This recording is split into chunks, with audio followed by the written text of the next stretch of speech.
สบายดีพี่น้องทุกคนมื้อนี้มาใส่มองปลาสอยคือเก่า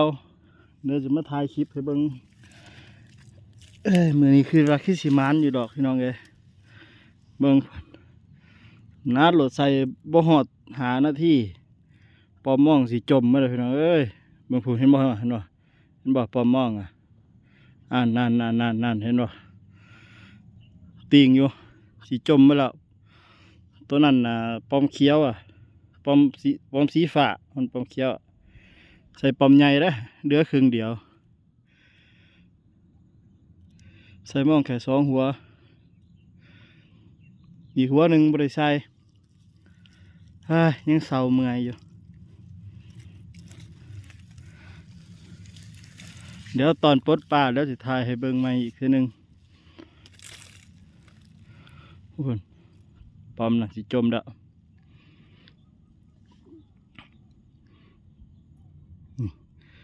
ปอมนี่เห็นว่าตีงเด้ออยู่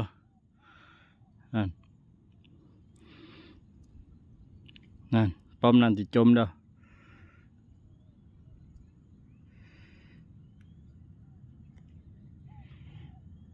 นั่นสิจมแล้วปอมนั่นเหลือครึ่งเดียว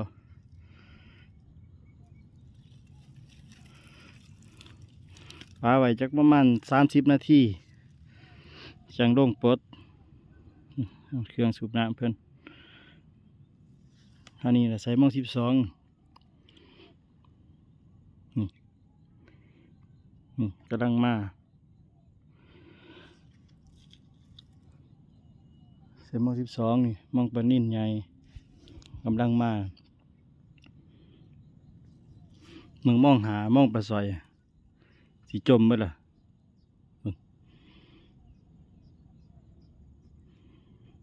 เฟื่อนหยดเบิดปอมคันถือได้นี่คันใส่ห้างกูนี่จมโดดเบิ่งปลาสอยขึ้นเป็นหมูอยู่นาดโดดมื้อนี้อาจจะร้ายกว่าเมื่อวานนี้ใส่แค่2 หัวได้ประเมินสถานการณ์แล้วนี่ย่านปลดบ่ไหวเนี่ยยังหัวหนึ่งบริใส่ขนาดซ้ำนี่เนี่ยปั๊มสิจมได้ปั๊มนี่เห็นบ่มึงใส่น้ำถือกน้ำมันจะได้หลายห่วยได้หลายกับไปหอนหมองบริเฮ็ดเพื่อเจ้ามีตะกูเลยเฮ็ดปลาเข้มแล้ววะเฮ็ดปลาเข้มแล้ววะเขาบ่ได้สร้างบ่มีไปสร้างปลาสอยบ่บ่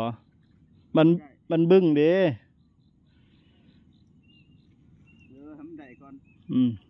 การลูกพี่เพิ่นใส่หม้อ12เห็นบ่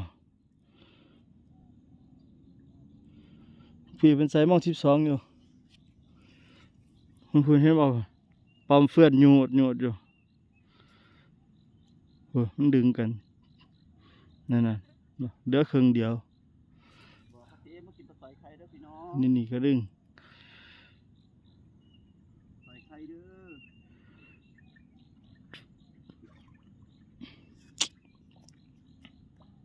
นี่ขืนกัดมีโดดตัวหน้าตัวตาโดดปลานิ่น